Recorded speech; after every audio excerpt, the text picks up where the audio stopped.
So I needed to make another video about this whole sexual molestation, rape thing.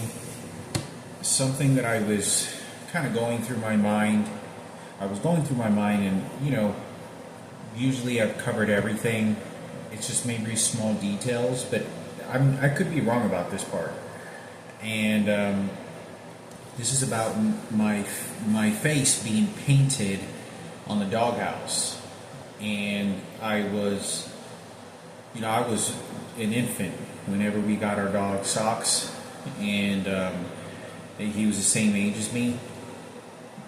And my parents got the dog along with me when I was born, and it was like, I don't know, I think I was a year old when I got the dog, so I think I was like a year older, or pretty close to it at most, but roughly the same age.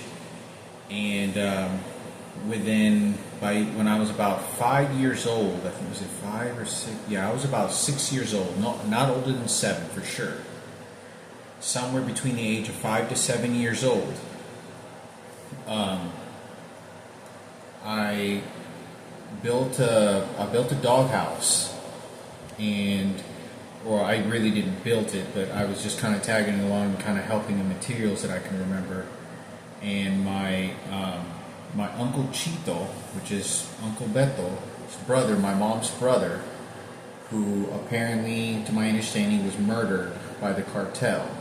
Is that I was told a story that he was in Mexico. They broke into his house and they murdered him, and it was the police that killed him. But it wasn't the normal police. It was the corrupted police that worked for the cartel that do the murders. And my mother told me about this. Gosh, I was like 34 years old when she told me about this. But I wanted to say that he was the one that built, he was married to Susana, who helped my mother go to the attorney's office when my dad committed suicide and was asking for help about where all this money, and was trying to get the house and all this situation. And I've already made videos about this. And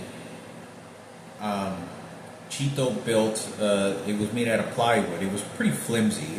But it was made out of plywood. It was pretty big. It was bigger than the doghouse Julian made when he was a kid for his dog, or for our family dog. And it was plywood, had shingles on top, some leftover shingles that we had from our house, and it was placed in the backyard right next to the tree that we had. And it was pretty big. The size of the doghouse was pretty close, about the same exact size of this entire window. Both windows put together, like the whole thing. And if it was standing up, and it had a tilted rooftop. And my Uncle Chito's the one that built it.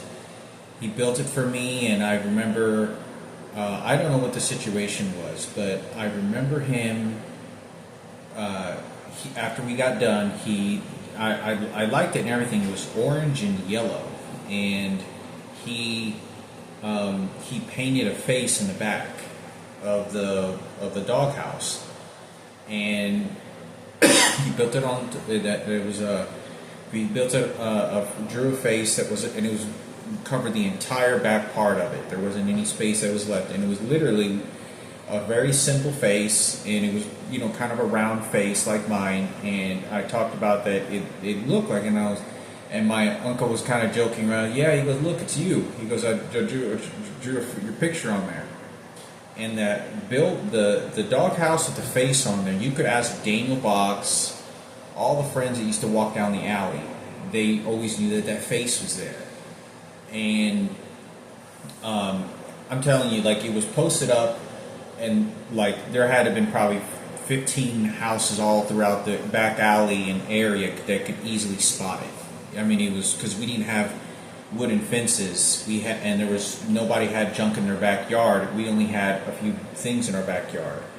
So when you walked in the alley, like 50 yards, you could look to your left and you could be able to see it from a far distance.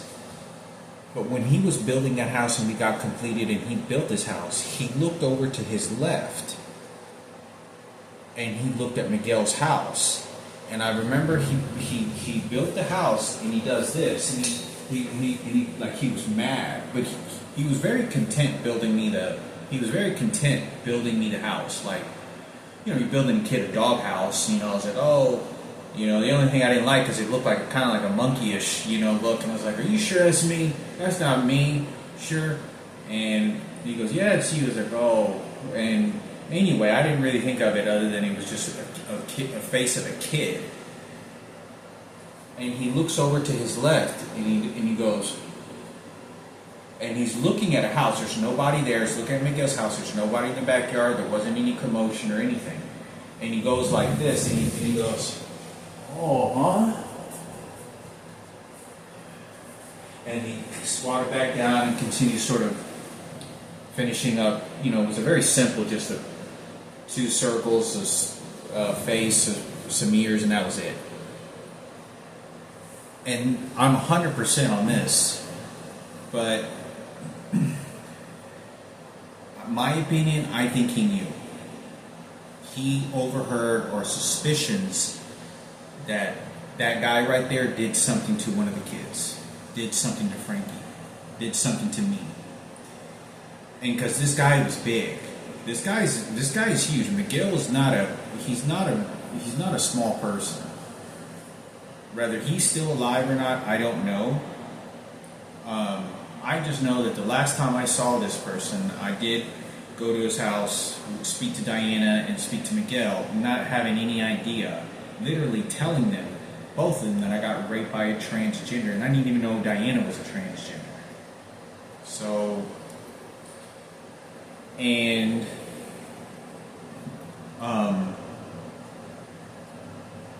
I remember that, and this guy was big. Chico was a pretty brave person. He does some pretty crazy shit. He's kind of on the crazy side, but not like crazy, like bad crazy, but like he's willing to do real wild shit. And but this guy was big, so I don't know if anybody wants to look into it. I don't know if it's worth anybody.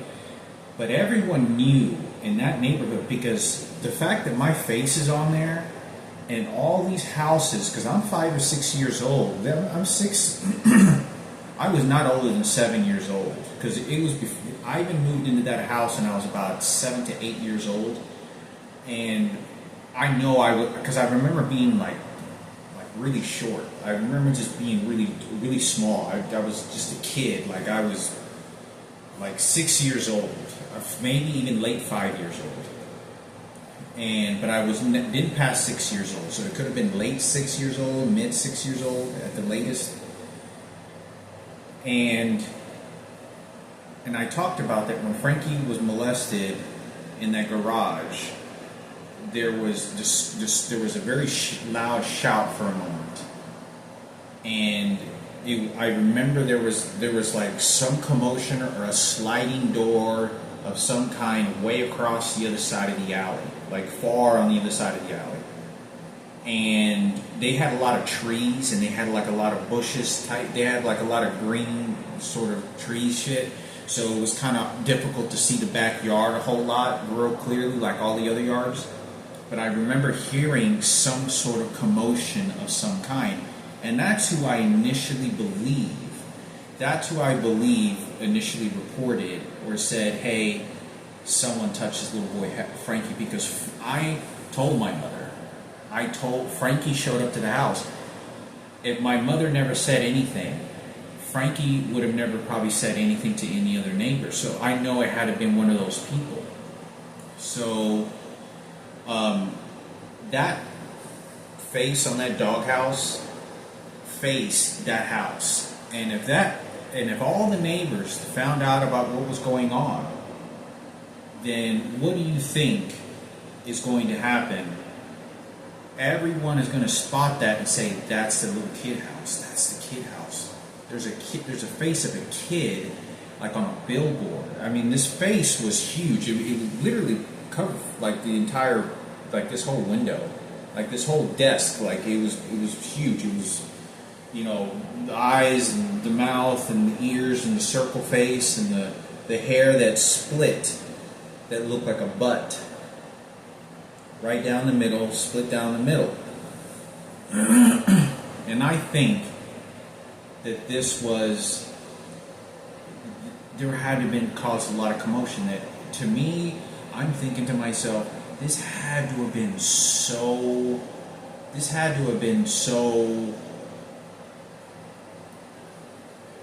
publicized. Because by the time I'm 6 or 7 years old, by the time that thing was built, for the next 7 years, Frankie continues getting raped by several other people. So that means that even when everyone knew, could see that face, it still continued. It still continued. And I think it could have been a deterrent for everyone to keep an eye on that house, because there was obviously, they let Miguel get off the hook with it, and Diana as well. But as far as anything goes with that particular situation, I'm kind of astonished, the idea that I was thinking, gosh, everyone saw that. Everyone could see that doghouse and my face on there. And it was literally, it was in front of all the houses. And if everyone knew that was, that probably considered that, I was the dog that protected Frankie, or be careful, the doghouse is here. And I think it's important for me to talk about, because I've never shared that information other than just like a week ago, saying that I recall that. I remember there was a painting on there. So I thought I would talk about that, because if anybody wants to look into it, if it has any credibility, it's probably worth looking into even more, or validate some of the more information you already have. At this, I really do think, like I said so many other times at this point, I really don't think anybody cares. There are so many problems and so many bad things that are going on in the world. There's so many people are trying to survive on their own, and they're talking about criminal activity that happened a long time ago. I don't think anybody cares. And I don't think anybody cares because that's what they wanted to begin with, because that's what they did. This was an entire movement of the gay community feeling sorry for what was going to continue to happen to Frankie, and I was his guardian dog. I really was. My face was on there for everyone to see that. My dog Socks, he got into that doghouse maybe for like a year once, for like a year or two. But the dog didn't really ever get into that house, ever. He didn't like it. But for some reason, it was probably because it was just too suffocated and too hot all the time. It was like a baking oven. But we had it there for the dogs. I remember that because I remember Chico, who was also murdered many years ago when I was 27 years old, working for the federal government. And I went to his house, and so he made a drug deal and somebody killed him. He's the one that built a doghouse for Julian, and Julian saved up his money. And I don't know how much it cost, but he built the doghouse, and he paid for all the materials. He worked with Bethel, and he paid for all the materials, and it was like 150. I don't know, was it 150 bucks at least? Maybe $100, maybe $70. I don't know how much it would cost, but it was a pretty nice doghouse. Had shingles and thick wood painted, and it was pretty nice, very sturdy doghouse. So I thought it would be important for me to be able to talk about that, because that face was there. Because I remember he looked to his left, and I remember him doing that, and I looked at him like, what's going on over there? Like, what?